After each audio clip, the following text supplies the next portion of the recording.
안녕하세요. 세상을 이롭게 하는 일에 관심 많은 승무원쌤 김용숙입니다. 이 사회에는, 현대사회에는 어른이 없습니다. 스승이 없습니다. 존경할 만한 사람이 없습니다. 이만큼 현대사회의 도덕성은 엉망진창이 되고 만 것입니다. 롤모델이 없습니다. 기성세대가 후배들을 위해서 남겨줄 유산을 갖고 있지 못합니다. 하지만 이 시대의 어른을 저는 한번 발견했었습니다. 다름 아닌 부영그룹의 부영그룹 회장입니다. 이 이중근 부영그룹 회장님은 국가의 미래를 생각해서 직원들에게 아이를 한 명 출산할 때마다 1억 출산 장려금을 지불을 했습니다. 지금까지 66명에게 무려 70억 출산 장려금을 지급했다고 합니다.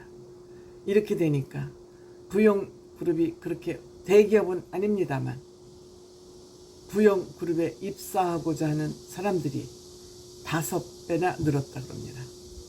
5배나 늘었다고 합니다. 즉 좋은 회사다. 복지가 좋은 회사다. 다니고 싶은 회사다. 젊은이들에게 이런 평가를 받은 것이죠. 이렇게 되면 실력 있는 사람들이 몰리고 회사는 점점 더 잘 될 수밖에 없죠. 이것이 바로 긍정효과죠. 그런데 이 부영그룹의 이중근 회장님이 중요한 직책을 최근에 맡았습니다. 다름 아닌 한국노인회 회장으로 선출이 됐습니다. 이번에 2번째입니다. 한 번 한국노인회 회장을 한 적이 있고 이번에 2번째 회장으로 뽑혔습니다. 27일 날 회장을 뽑기 위한 임시총회에서 회장으로 뽑혔습니다. 여기 출마한 사람들은 다 정치인입니다. 김호일 현 회장 정치인이고요. 이규택 의원 정치인이고요. 오세재 의원 또한 정치인입니다. 이 4명 후보 중에서 이중근 후보가 187표를 얻어서 273명 대의원이 참석했는데 이 중에 187표, 홀로 187표를 위해서 압도적인 표 차이로 회장이 당선됐습니다. 이 이중근 회장님이 당선이 되면서 우리가 지금 고령사회인데 우리가 존경받는 어르신 단체가 돼야 되지 않느냐, 이렇게 존경받는 어르신 단체로 거듭날 수 있도록 최선을 다하겠다고 회장 당선 일성을 밝혔습니다. 우선 중앙노인회관을 건립하겠다. 이 단체가 회관을 갖는다는 건 엄청난 파워를 의미하는 거기 때문에 굉장히 중요하죠. 더구나 부영그룹은 건설회사이기도 하지 않습니까? 그리고 노인의 운영을 보다 활성화하겠다. 지금 MGO 단체나 MPO 단체들은 그냥 이름만 가지고 있고 하는 일이 별로 없어요. 유명무실입니다. 근데 활성화시키겠다. 당연히 활성화하면 지금 100세 시대에 노인단체를 활성화하는 거 굉장히 중요합니다.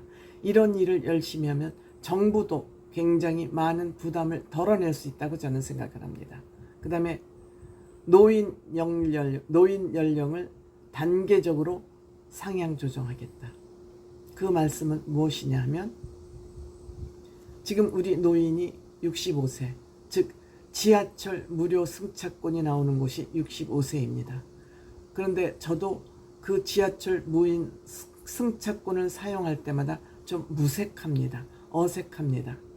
내 다리가 이렇게 멀쩡하고 그런데 내가 이걸 이렇게 지하철을 공짜로 타고 다녀도 돼? 하고 조금 무안합니다. 지금 건강 상태가 좋고 100세 시대이기 때문에 노인 연령을 상향 조절하는 것은 여러 가지로 국가 재정에 저는 도움이 된다고 생각합니다. 연금을 비롯해서 노령연금 등등 여러 가지 국가 재정을 건강하게 하는데 도움이 되는, 저는 노인회에서 이렇게 연령을 올리겠다는 것, 자발적으로 올리겠다는 것 굉장히 바람직한 거죠. 즉 노인회에서 우리의 기득권을 내려놓겠다는 얘기이기 때문에 이거는 굉장히 중요한 일이다, 이렇게 생각이 됩니다. 그 다음에 집에서 임종을 맞을 수 있도록 제가 임종제 전환을 추진하겠다. 지금 어르신들이 집에서 사망하는 것이 소원입니다. 대개 병원이나 요양병원에서 쓸쓸하게 지금 사망을 하는데 집에서 임종하는 일을 적극 추진하겠다. 저도 여기에 제가 나이가 먹어서가 아니라 굉장히 이거는 필요한 일이라고 생각이 됩니다.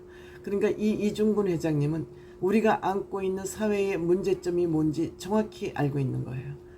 저출산의 문제를 위해서 1억씩 본인의 사재를 털어서 주고, 또 노인이 마지막 생을 마감하는 순간에 편안하게 집에서 편안한 마음으로 갈 수 있게 하겠다. 그리고 출생 지원, 노인 복지 인구부를 설치하도록 정부에 건의하겠다. 그러니까는 여성가족부가 아닌, 즉 노인 복지 전담 부서와 인구부를 별도로 좀 신설하도록 정부에게 요청하겠다, 이런 얘기입니다. 정책적으로 이 노인회가 역할을 하겠다, 이런 얘기를 한 것입니다. 또한 이 이중근 회장님은 1억 출산 장려금을 준 그 공로로 대통령 표창도 받았습니다. 표창을 12개를 줘도 모자라죠. 인구의 날을 기념해서 표창을 받았습니다. 물론 보건복지부 장관을 줬지만 대통령 표창입니다. 대통령 표창입니다. 이렇게 이 이중근 회장님은 기업도 운영해봤고 기업도 성공시켰고, 때문에 국가의 문제가 무엇인지, 또 노인들이 안고 있는 문제가 무엇인지를 적확하게 분석하고 판단하고 있는 것입니다. 또한 올 9월 달에는 국회에 출산 지원금을 지불한 것은, 이것은 세금을 면제해 두도록 그렇게 개정안을 제출하겠다고 벼르고 있습니다. 아마 이것은 반대하지 않을 것입니다. 여야가 반대하지 않고 출산 지원금을 지원하는 회사나 개인에 대해서는 세금을 면제해주는 세금 면제 혜택을 주도록 이번 9월달 국회에서 이것을 밀어붙이겠다. 그러니까 이 회장님은 말로만 하는 게 아니고, 말로만 회장 노릇을 하는 게 아니라 본인이 직접 헌신하면서 본인의 주머니를 털어가면서 기업을 운영해봤기 때문에 그 경험 위에서 정책도 바꾸고 어른으로서 어른 대접을 받을 수 있게끔 제대로 된 어른 스승 노릇을 한번 해보자, 이런 각오를 밝힌 것 같습니다. 박수 보내드리고 싶습니다.